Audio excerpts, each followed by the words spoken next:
আসসালামু আলাইকুম প্রিয় এসএসসি শিক্ষার্থী বন্ধুরা, কেমন আছো সবাই? যারা বাংলাদেশ ও বিশ্ব পরিচয়ে এ প্লাস পেতে চাও এবং যারা পাস নিয়ে ভয়ে আছো, শুধুমাত্র তারাই এই ক্লাসটা দেখো, কারণ এখন আমি তোমাদের এমন 90টি জ্ঞানমূলক প্রশ্ন শেয়ার করব যেগুলো সকল বুড়ে আসবেই। তাই এসকিউতে ভালো করতে গেলে আমার এই ক্লাসটা মনোযোগ দিয়ে দেখো। আমি এই ক্লাসের সাথে সাথেই তোমাদের এই জ্ঞানমূলক প্রশ্নগুলো মুখস্থ করিয়ে দিব ইনশাআল্লাহ।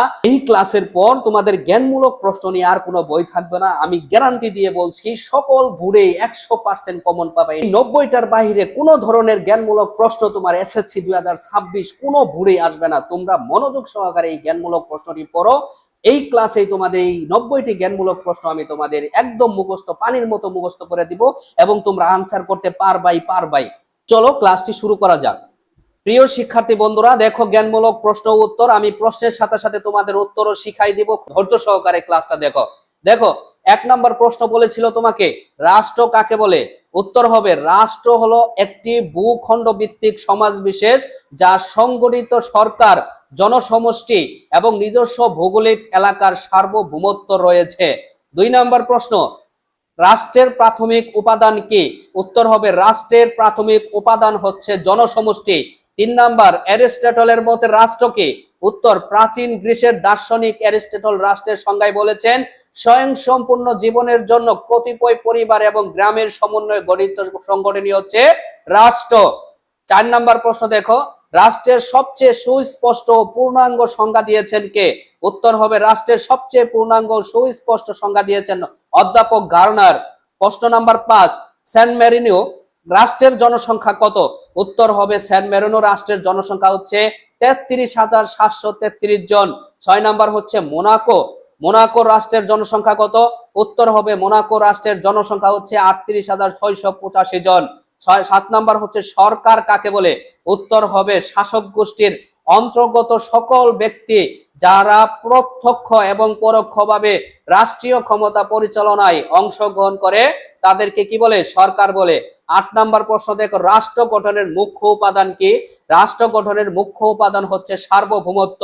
প্রশ্ন নাম্বার 9, পৃথিবীর কঠিন বহিরাবনকে কি বলে? উত্তর হবে, পৃথিবীর কঠিন বহিরাবনকে বলা হয় ভূত্বক। 10 নম্বর, অনুসর কাকে বলে? 10 নম্বর বলছে, অনুসর কাকে বলে? উত্তর হবে, জানুয়ারির 1 থেকে 3 তারিখে সূর্য পৃথিবীর নিকটতম অবস্থানে থাকে, একে পৃথিবীর অনুসর বলে। উত্তর। 11 নম্বর প্রশ্ন, গুরুমল কাকে বলে? গুরুমল কাকে বলে? উত্তর হবে, কেন্দ্রমলের উপর দিকে চতুর্দিকে প্রায় 2885 কিলোমিটার পর্যন্ত মলকে গুরুমল বলে। প্রিয় শিক্ষার্থী বন্ধুরা, এই কোশ্চেন গুলা কিন্তু বিগত 10-12 বছরে 12-13 বার আসছে। তাহলে এই প্রশ্নগুলা ছাড়া তোমাকে প্রশ্ন কোনো পরীক্ষায় আসবে না, কোনো বোর্ডেই কোনো প্রশ্ন আসবে না। এই জ্ঞানমূলক প্রশ্নগুলাই তোমাদের সকল বোর্ডে আসবে। তো মনোযোগ সহকারে ক্লাসটা দেখো এবং সম্পূর্ণটা দেখো। আমি প্রশ্নের সাথে সাথে তোমাদের উত্তরগুলা মুখস্থ করিয়ে দিয়ে ছাড়বো ইনশাল্লাহ। নাম্বার প্রশ্ন বলছে, অপসর কাকে বলে? উত্তর হবে, জুলাইয়ের 1 থেকে 4 তারিখে সূর্য পৃথিবী থেকে সবচেয়ে দূরে থাকে, একে পৃথিবীর অপসর বলে। 13 নম্বর প্রশ্ন, মূল মধ্যরেখা কাকে বলে? উত্তর হবে, যুক্তরাজ্যের লন্ডন শহরের উপকণ্ঠে গ্রিনিচ মানমন্দিরের উপর দিয়ে উত্তর মেরু ও দক্ষিণ মেরু পর্যন্ত বিস্তৃত যে কাল্পনিক মধ্যরেখা অতিক্রম করেছে তাকে মূল মধ্যরেখা বলে। 14 নম্বর প্রশ্ন, আন্তর্জাতিক তারিখ রেখার দ্রাঘিমার মান কত? উত্তর হবে, আন্তর্জাতিক তারিখ রেখার দ্রাঘিমার মান হচ্ছে 180 ডিগ্রি। 15 নম্বর প্রশ্ন, প্রতিবাদ স্থান কি? উত্তর হবে, ভূপৃষ্ঠের উপর অবস্থিত কোন বিন্দুর বিপরীত বিন্দুকে সেই বিন্দুর প্রতিবাদ স্থান বলে। 16 নম্বর প্রশ্ন বলছে, যুক্তরাজ্যের প্রমাণ সময় কয়টি? উত্তর হবে, যুক্তরাজ্যের প্রমাণ সময় হচ্ছে 4টি। 17 নম্বর প্রশ্ন, অক্ষ বা মেরু রেখা কাকে বলে? উত্তর হবে, পৃথিবীর কেন্দ্র দিয়ে উত্তর দক্ষিণে কল্পিত রেখাকে অক্ষ বা মেরু রেখা বলে। 18 নম্বর প্রশ্ন, আহ্নিক গতি কাকে বলে?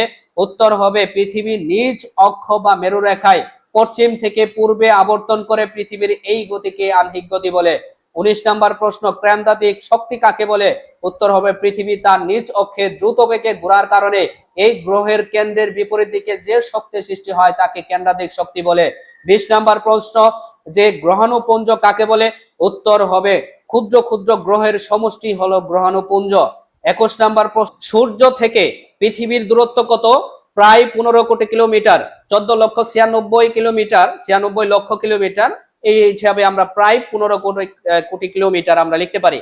এরপরে 22 নাম্বার, সৌরজগতের বৃহত্তম গ্রহ কোনটি? সৌরজগতের বৃহত্তম গ্রহ হচ্ছে বৃহস্পতি। প্রশ্ন নাম্বার 23, সৌরজগতের গ্রহগুলোর নাম লেখো।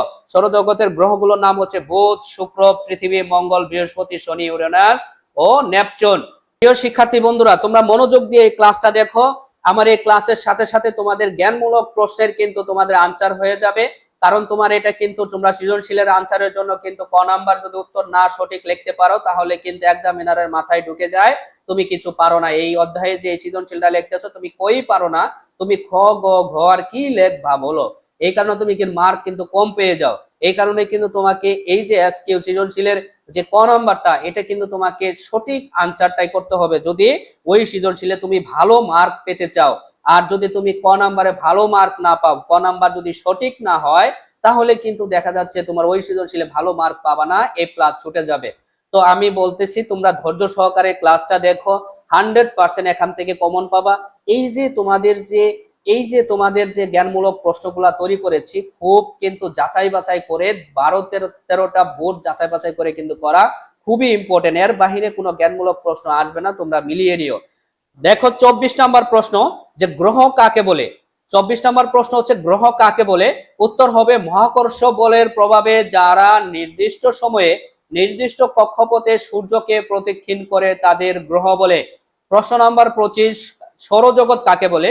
উত্তর হবে সূর্য এবং একে কেন্দ্র করে ঘূর্ণায়মান গ্রহ, উপগ্রহ, গ্রহাণুপুঞ্জ, ধূমকেতু ও উল্কা নিয়ে যে পরিবার গঠিত তাকে কি বলে? সৌরজগৎ বলে। 26 নম্বর প্রশ্ন, সৌরজগতের কেন্দ্রবিন্দু কি? উত্তর হবে সূর্য। সৌরজগতের কেন্দ্রবিন্দু হচ্ছে সূর্য। 27 নাম্বার দেখো, সৌর কলঙ্ক বা সানস্পট কাকি বা কি? সানস্পট কি অথবা সৌর কলঙ্ক কি? উত্তর হবে সূর্যের মধ্যে মাঝে মাঝে যে কালো দাগ দেখা যায় তাকে সৌর কলঙ্ক বলে। 28 নাম্বার প্রশ্ন, মুজিবনগর সরকারের প্রধান উদ্দেশ্য কি ছিল? উত্তর হবে মুজিবনগর সরকারের প্রধান উদ্দেশ্য ছিল মুক্তিযুদ্ধকে সঠিকভাবে পরিচালনা এবং মুক্তিযুদ্ধের পক্ষে বিশ্ব জনমত গঠন করা। মুক্তিফৌজ কারা? 29 নাম্বার প্রশ্ন করছে তোমাকে, মুক্তিফৌজ কারা? উত্তর হবে 1971 সালে বাংলাদেশের মুক্তিযুদ্ধে অংশগ্রহণকারী বাঙালি সামরিক অফিসার ও সৈন্যদের নিয়ে গঠিত নিয়মিত বাহিনীকে বলা হয় মুক্তিফৌজ। প্রশ্ন নাম্বার 30, গণযুদ্ধ কাকে বলে? উত্তর হবে যে যুদ্ধে সর্বস্তরের জনগণ অংশগ্রহণ করে তাকে কি বলে? গণযুদ্ধ বলে। এরপরে হচ্ছে 31 নাম্বার, পেশাজীবী কারা? উত্তর হবে সাধারণ অর্থে যারা বিভিন্ন পেশায় নিয়োজিত তারাই হলেন পেশাজীবী। প্রশ্ন নাম্বার 32, যৌথ কমান্ড কি? উত্তর হবে মুক্তিযুদ্ধের সময় মুক্তিবাহিনী ও ভারতীয় বাহিনী মিলে যে কমান্ড গঠন করে তাকে যৌথ কমান্ড বলে। প্রশ্ন নাম্বার 33, রেসকোর্স ময়দানের বর্তমান নাম কি? উত্তর হবে রেসকোর্স ময়দানের বর্তমান নাম হলো সোহরাওয়ার্দী উদ্যান। 34 নাম্বার, অপারেশন সার্চলাইট কি? উত্তর হবে পাকিস্তানি সেনারা 1971 সালের 25শে মার্চ রাতে ঢাকায় ও কয়েকটি স্থানে যে ভয়াবহ গণহত্যা চালায় তারই সাংকেতিক নাম ছিল অপারেশন সার্চলাইট। প্রিয় শিক্ষার্থী বন্ধুরা, তোমরা যদি এই জ্ঞানমূলক প্রশ্নগুলা ভালো করে আয়ত্ত করতে পারো, এর সাথে সাথে কিন্তু তোমাদের এমসিকিউ কিন্তু ক্লিয়ার হয়ে যাচ্ছে। এমসিকিউ এর কিন্তু এইগুলাই প্রশ্ন আসে। প্রিয় শিক্ষার্থী বন্ধুরা, তোমাদের এই ক্লাসের পরে কিন্তু একটা সুখবর আছে, অবশ্যই তোমরা সেটা দেখবা। পুরো ক্লাস দেখার পরে সেই নিউজটা আমি তোমাদের দিব। এখন দেখো আমরা 35 নাম্বার প্রশ্নটা শিখবো। দেখো, মুজিবনগর সরকারের প্রধানমন্ত্রী ছিলেন কে? উত্তর হবে মুজিবনগর সরকারের প্রধানমন্ত্রী ছিলেন তাজ উদ্দিন আহমেদ। এরপরে 36 নাম্বার হচ্ছে মুজিবনগর সরকারের অর্থমন্ত্রী কে ছিলেন? মুজিবনগর সরকারের অর্থমন্ত্রী ছিলেন এম মনসুর আলী। প্রশ্ন নাম্বার 37, শিশুর সামাজিকরণের আনুষ্ঠানিক মাধ্যম কোনটি? উত্তর হবে বিদ্যালয় হচ্ছে শিশুর সামাজিকরণের আনুষ্ঠানিক মাধ্যম। 38 নম্বর প্রশ্ন, গণমাধ্যম কাকে বলে বা কি? উত্তর হবে বৃহত্তর জনগোষ্ঠীর কাছে সংবাদ, দেশের ইতিহাস, ঐতিহ্য, সাংস্কৃতিক বিষয়বস্তু, বিশেষ ধ্যান ধারণা, বিনোদন প্রভৃতি পরিবেশন করার মাধ্যমই হলো গণমাধ্যম। 39 নাম্বার প্রশ্ন হচ্ছে পরিবার গঠনের অন্যতম পূর্ব শর্ত কি? উত্তর হবে পরিবার গঠনের পূর্ব শর্ত হচ্ছে বিবাহ। আমি কিন্তু তোমাদের পুরা বই থেকে শুধুমাত্র 90টা এই জ্ঞানমূলক প্রশ্ন সিলেক্ট করেছি, যা পড়লেই তুমি 100% কমন পাবা। সো ধৈর্য সহকারে তুমি এই 90টা জ্ঞানমূলক প্রশ্ন তুমি শিখে নাও, আমার ক্লাসের পাশাপাশি তুমি শিখে ফেলো, অথবা তুমি লিখে ফেলো, লিখে মুখস্থ করে ফেলো। এরপরে দেখো প্রশ্ন নাম্বার 40, স্বামী স্ত্রীর সংখ্যার ভিত্তিতে পরিবার কয় ধরনের হয়? স্বামী স্ত্রীর সংখ্যার ভিত্তিতে পরিবার হয় 3 ধরনের। 41 নাম্বার, কর্তৃত্বের ভিত্তিতে পরিবার কত ধরনের? উত্তর হবে কর্তৃত্বের ভিত্তিতে পরিবার 2 ধরনের, একটা হচ্ছে পিতৃতান্ত্রিক আর একটা হচ্ছে মাতৃতান্ত্রিক পরিবার। তারপরে 42 নাম্বার দেখো, প্রতিলোম বিবাহ ভিত্তিক পরিবার কাকে বলে? উত্তর হবে নিচু বর্ণের পাত্রের সঙ্গে উঁচু বর্ণের পাত্রের বিয়ের মাধ্যমে গঠিত পরিবারকে প্রতিলোম বিবাহ ভিত্তিক পরিবার বলে। এরপরে বলছে অনুলোম বিবাহ ভিত্তিক পরিবার কাকে বলে? উত্তর হবে উঁচু বর্ণের পাত্রের সঙ্গে নিচু বর্ণের পাত্রের বিয়ের মাধ্যমে গঠিত পরিবারকে অনুলোম বিবাহ ভিত্তিক পরিবার বলে। এরপরে 44 নাম্বার দেখো, অন্তর্গুপ্ত ভিত্তিক বিয়ে কোন সমাজে প্রচলিত? উত্তর হবে অন্তর্গুপ্ত ভিত্তিক বিবাহ হিন্দু সমাজে প্রচলিত। এরপরে হচ্ছে সামাজিকরণ কি? উত্তর হবে যে প্রক্রিয়ায় শিশু ক্রম সামাজিক মানুষে পরিণত হয় তাকে সামাজিকরণ বলে। উত্তর প্রশ্ন হচ্ছে 46, দেখো কিসের মাধ্যমে মানুষ সমাজের একজন দায়িত্বশীল সদস্যে পরিণত হয়? উত্তর হবে সামাজিকরণের মাধ্যমে মানুষ সমাজের একজন দায়িত্বশীল সদস্যে পরিণত হয়। 47 নাম্বার প্রশ্ন দেখো, মিথস্ক্রিয়া কি বা কাকে বলে? উত্তর হবে মানুষের মধ্যকার আচরণগত পারস্পরিক প্রভাবের প্রক্রিয়াকে বলা হয় মিথস্ক্রিয়া। প্রিয় শিক্ষার্থী বন্ধুরা, এই যে প্রশ্নগুলা এটা কিন্তু বিগত 10 বছরে মিনিমাম 12 বার আসছে, ঘুরাই ফিরাই প্রত্যেকটা ভুড়েই এই এই কুমিল্লা বোর্ডে আসতেছে, এই দিনাজপুর বোর্ডে আসতেছে। এই যে প্রশ্নগুলা তৈরি করেছে 2015 সাল থেকে এখন পর্যন্ত 25 সাল পর্যন্ত যতগুলা এসএসসি পরীক্ষা হয়েছে সবগুলা পরীক্ষার অ্যানালাইসিস, বোর্ড পরীক্ষার প্রশ্ন অ্যানালাইসিস করে তারপরে কিন্তু এই প্রশ্নগুলা করা। তুমি যদি এই 90টা প্রশ্ন আমার সাথে সাথে শিখে ফেলতে পারো, তোমার এই এসকিউতে জ্ঞানমূলক প্রশ্ন এবং এমসিকিউতে কোনো সমস্যা হবে না। আমি কিন্তু তোমাদের এমসিকিউ 199টায় দিব, ওই 199 থেকে কিন্তু কমন পাবা। আগে তুমি জ্ঞানমূলকটা শেষ করো ভাই। তুমি জ্ঞানমূলক ক্লিয়ার করতে পারলে তুমি কিন্তু একটা সৃজনশীলও ভালো করে লিখতে পারবা।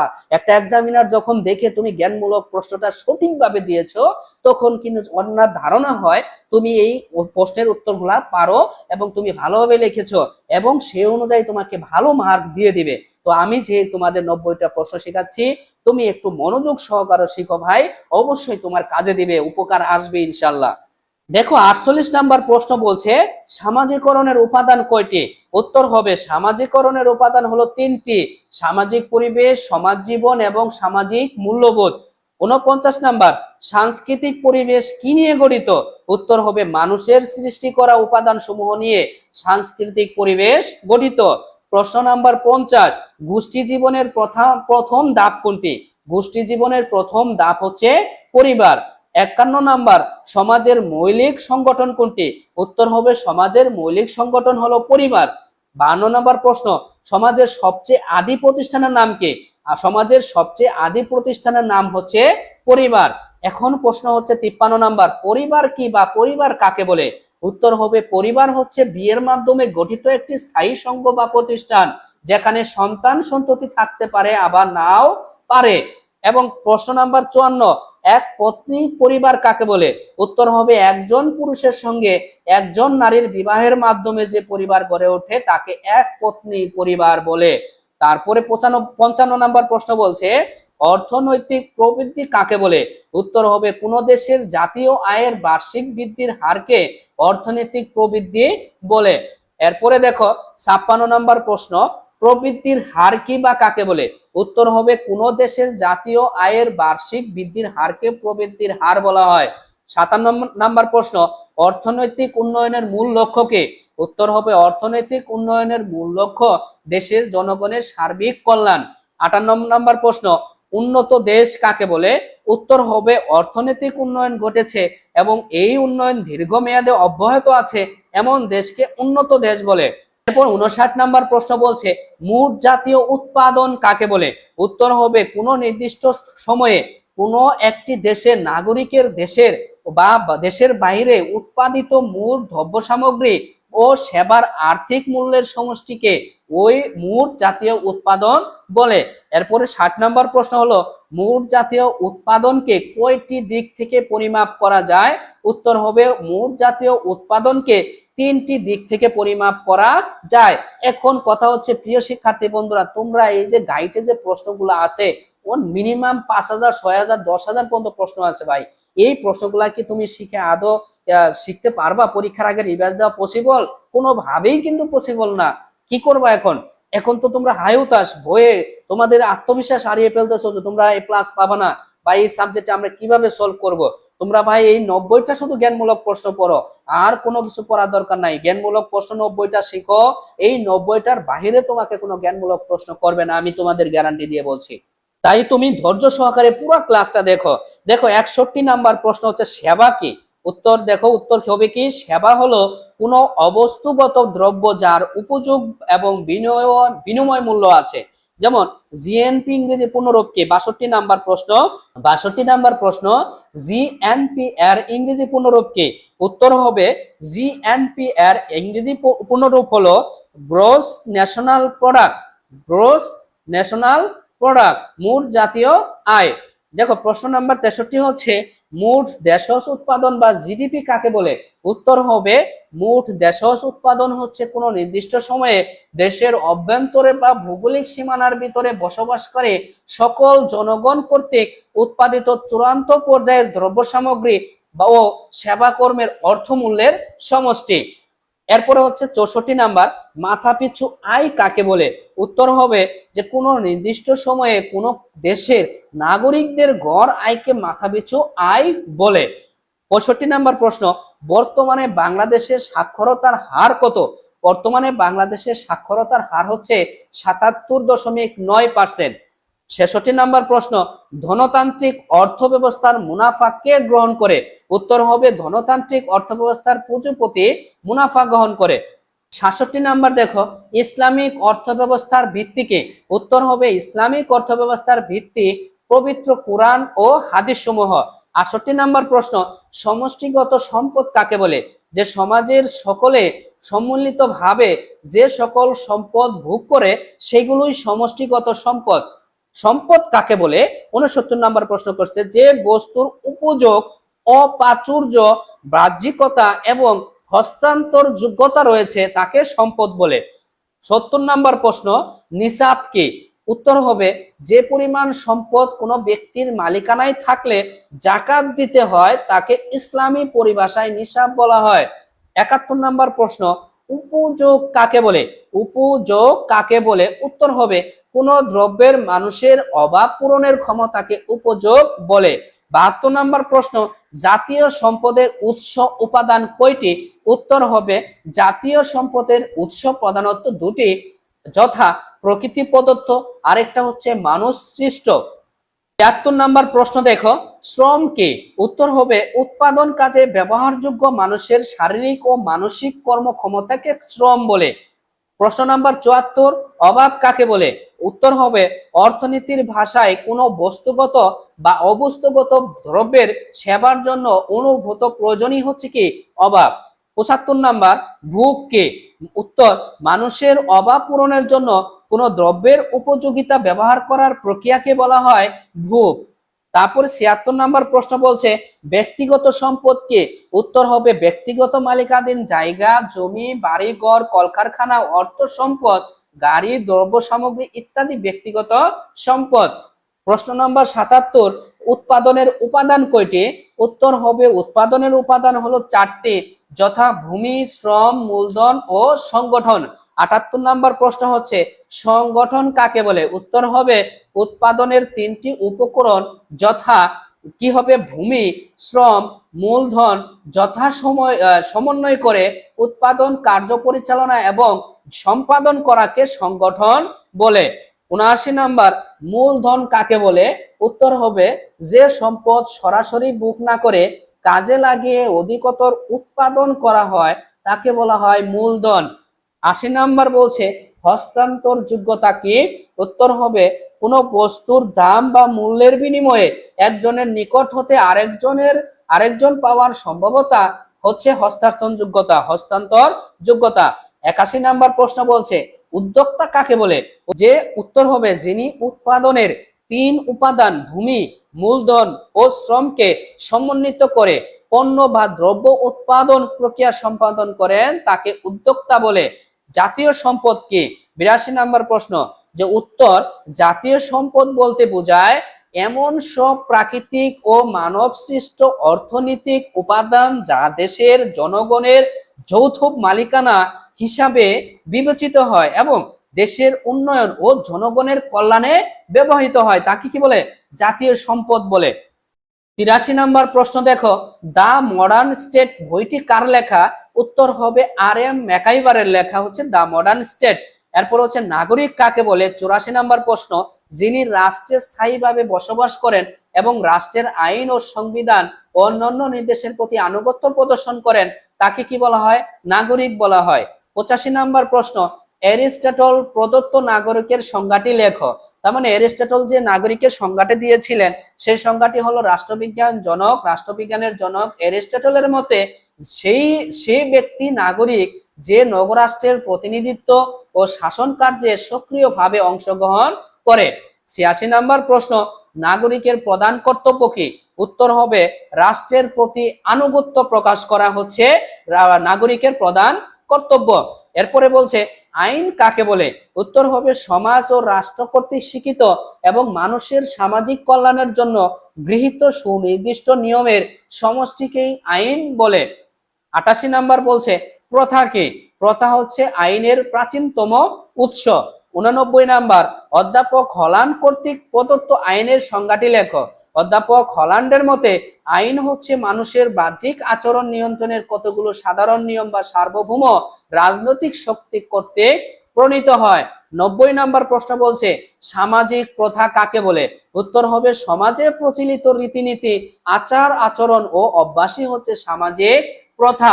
প্রিয় শিক্ষার্থী বন্ধুরা, এতক্ষণ ধৈর্য সহকারে ক্লাসটা দেখার জন্য তোমাদের অনেক অনেক ধন্যবাদ। এখন বিষয় হচ্ছে তোমরা এতক্ষণ ধৈর্য সহকারে ক্লাসটা যেহেতু করলা, অবশ্যই ভালো কিছুর আশায়, অবশ্যই এ প্লাস পাওয়ার আশায়, ভালো রেজাল্টের আশায়, তো আমি এতক্ষণ ধৈর্য সহকারে ক্লাসটা দেখার জন্য অবশ্যই তোমাদের আমি একটা গিফট দিতে পারি।